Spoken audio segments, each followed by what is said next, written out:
আসসালামু আলাইকুম, শুভ সকাল। আজকে একটি নতুন প্রক্রিয়া বা ভিন্ন দেশের কিভাবে গুণ করা হয় সহজ পদ্ধতিতে একটু দেখানোর চেষ্টা করছি। আমার কাছে বিষয়টা অত্যন্ত ভালোই মনে হয়েছে এবং সহজ মনে হয়েছে যে 531 গুণন 3। তো এখানে 5টি লম্বালম্বি দাগ দিলাম,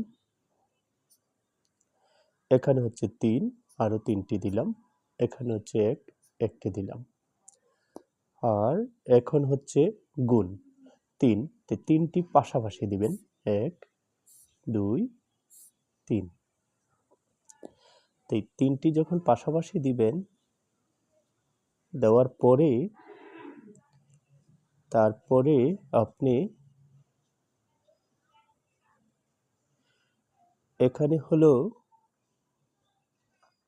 যে আলাদা তো 1, তাই 1 2 3, তো এখানে হলো 3, আর এখানে হলো 1 2 3 4 5 6 7 8 9, আর এখানে 1 2 3 4 5 6 7 8 9 10 11 12 13 14 15, এই 15 হয়ে গেল গুণ। আশা করি ভালো লেগেছে। এটা জাপানি পদ্ধতিতে গুণ।